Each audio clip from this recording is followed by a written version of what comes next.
दोस्तों, आज हम आपके लिए लाए हैं हीरा पिशाच और उसकी प्रेमिका शमीना की स्टोरी, जिनका अधूरा प्यार रह गया।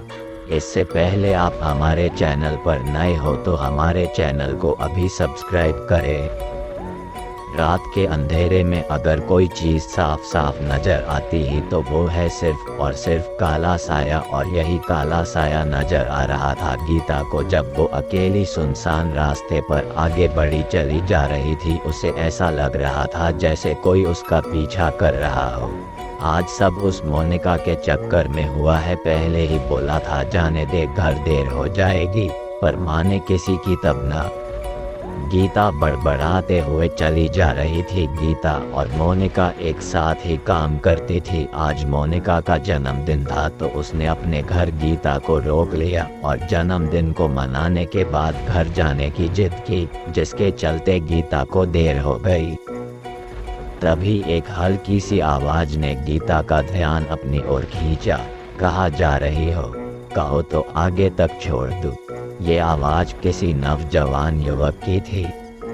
गीता बिना रुके हाथ से इशारा करते हुए कि नहीं, कहीं नहीं जाना उसे, और आगे बढ़ गई। तभी सामने से आती कार की लाइट उस पर पड़ी और गीता रुक गई और एक तरफ हट गई क्योंकि कार बहुत रफ्तार में थी। कार नजदीक आकर रुकी और एक महिला ने उसमें से बोला, कहाँ घूम रही हो इतनी रात में? मरना चाहती हो क्या? और उस महिला ने कार रोककर उसे अपने साथ बैठने को कहा। पर आप तो इस तरफ जा रही हो, गीता ने डरती हुई आवाज में कहा। तुमको छोड़ दूं फिर चली जाऊंगी, आ जाओ कार में, यहाँ बहुत खतरा है तुमको, आओ छोड़ दूं, महिला ने मुस्कुराकर आग्रह किया। गीता ने आव देखा न ताव सीधा कार में उसके साथ बैठ गई और बैठते ही बोली, अरे वो आदमी कहाँ गया जिसने मुझे तुमसे पहले रोका था? कार को पीछे की तरफ मोड़ते हुए वो महिला मुस्कुराई और बोली, कौन? वो हीरा का पिशाच, और जोर से हंसने लगी। कौन? किसका पिशाच? गीता ने डरकर उस महिला से पूछा। मेरा नाम शमीना है, मैं यही पास के गांव में रहती हूँ, मुझे यहाँ की हर बात पता है। उस कार चालक ने अपनी बात रखी। तो वो हीरा का पिशाच कौन? मतलब? गीता की जिज्ञासा बढ़ गई। हीरा इसी गांव का लड़का था, उम्र ज्यादा नहीं थी, बहुत सीधा और साफ दिल का लड़का था।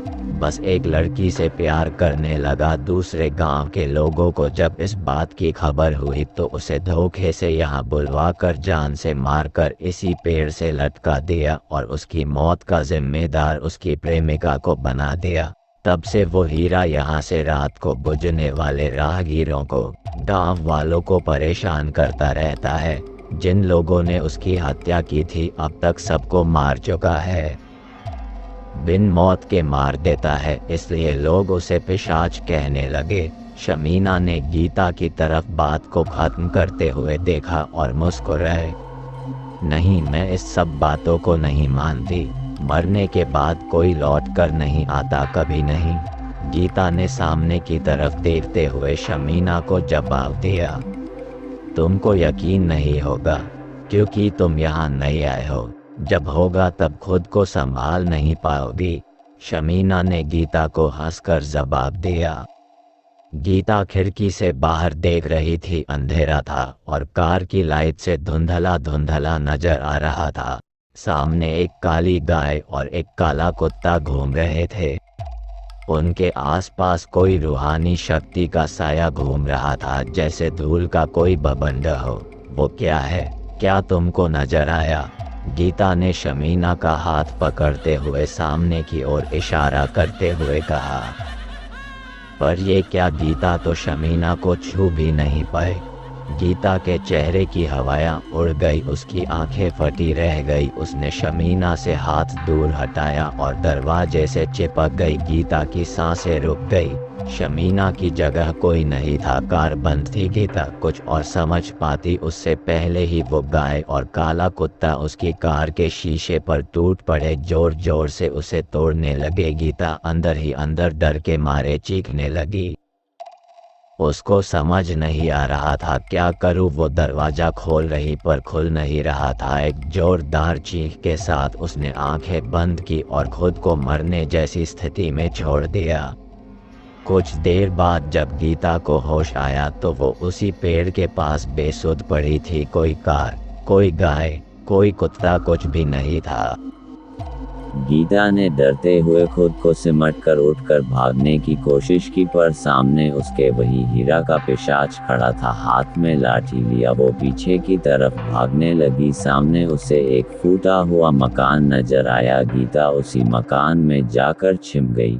पूरा मकान खंडर था, उसके अंदर सिर्फ बदबू, अंधेरा और डरवाने साए की सिवाय कुछ न था। पर बाहर मंडरा रहे पिशाच से बचने का इसके सिवाय कोई रास्ता नजर नहीं आया। गीता ने अपने मुंह को बात करते हुए जोर से रोना चाहा। वो डर से कांप रही थी, हर तरफ मौत का साया फैला था। वो जोर जोर से रोने लगी। गीता, बाहर से हीरा ने डरावनी आवाज में बुलाया। गीता ने सिसकते हुए अपनी सांसों को रोका और घर के अंदर भागने लगी। सीढ़ियों से ओत हुए वो घर की छत पर पहुंच गई, लेकिन ये क्या छत पर तो मानव कंकाल और जानवरों का मल फैला हुआ था। गीता फिसल कर गिर गई। उसने हाथ उठाकर देखा तो उसका हाथ मानव रक्त से सना हुआ था। लाल लहू उसको अंधेरे में भी साफ नजर आ रहा था। गिरते संभालते उसने वहां से उठकर भागने का प्रयास किया। तभी उसे सामने एक कमरा दिखाई दिया। वो कमरे के अंदर भाग गए। अंदर एक खिड़की से चंद्रमा का प्रकाश आ रहा था। इस कमरे में शायद कोई आया ना हो कभी, क्योंकि इसमें सारा सामना बिना टूटे फूटे संभाल कर रखा हुआ था। तभी दरवाजा बंद हुआ और कमरे के चारों तरफ के बिजली के बल्ब जलने लगे। उजाला हो गया, सब शांत हो गया। गीता घबरा कर यहाँ वहाँ देखने लगी। फिर सामने लटकी तस्वीर पर उसकी नजर गई। ये तस्वीर किसी और की नहीं बल्कि शमीना की थी। गीता एकटक होकर उसे घूरने लगी और स्तब्ध हो गई। गीता, आवाज ने गीता का ध्यान तोड़ाए। आवाज उस तस्वीर से आ रही थी। मैं शमीना हूँ गीता। हीरा मेरा ही प्रेमी था। लोगों को हमारा प्यार पसंद नहीं आया क्योंकि हीरा एक गरीब चरवाहा था। मैं एक अमीर घर की लड़की थी और मेरे ही पिता और चाचा ने मिलकर धोखे से उसको जान से मार दिया। फिर मैंने भी अपनी जान दे दी और हमेशा को इस कमरे में कैद हो गई। हीरा को बड़ी बेरहमी से मारकर उस पेड़ से लटका दिया था। पहले हम सिर्फ हमारे हत्यारों को मारते थे, पर अब हमें मजा आता है रात को भटके राहगीरों को मरने में, क्योंकि ये जालिम दुनिया ही हमारी दुश्मन थी हमारे प्यार की। और अब तुमको भी मर जाना होगा गीता। कहते कहते एकदम से शमीना ने आकर गीता का गला दबोच लिया।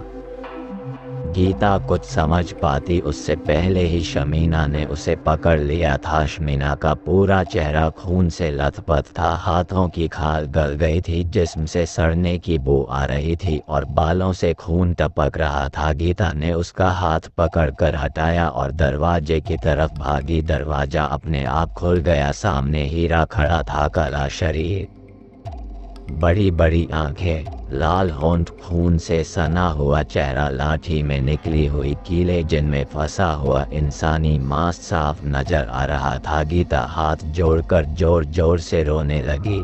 माने तुम्हारा क्या बिगाड़ा है, मुझे जाने दो। मैं हाथ जोड़ती हूँ तुम दोनों के। पर हीरा और शमीना ने एक न सुनी और गीता के सर पर अपनी लाठी का वार किया। गीता बेसुध होकर गिर पड़ी। जब गीता को होश आया तो वो पेड़ पर लटकी हुई थी और उसके दोनों हाथ हीरा पकड़कर बैठा हुआ था। गीता ने जैसे ही खुद को इस हालत में देखा वो रोने लगी। जाने दो मुझे, मैंने क्या बिगाड़ा है, माफ कर दो मुझे, मैं कभी इस गांव में नहीं आऊंगी, गीता ने गिड़गिड़ाते हुए कहा। हीरा ने जोर से हंसने हुए उसका हाथ छोड़ दिया और गीता एक लंबी सी चीख के साथ हमेशा को शांत हो गई। सड़क पर खून ही खून और तड़प कर मरती हुई गीता को बस सामने शमीना और उमर पेड़ पर हीरा हंसता हुआ दिख रहा था। सुबह हुई और पुलिस ने बॉडी को हॉस्पिटल भेज दिया। वहाँ के लोगों का कहना शुरू हो गया कि यहाँ सब हीरा के पिशाच का किया हुआ है।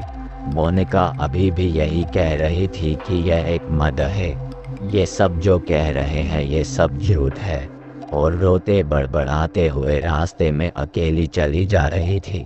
तभी मोनिका के पास एक कार आकर रुकी और उससे पूछा, कहो तो कहीं छोड़ दूं। ये कार शमीना की थी।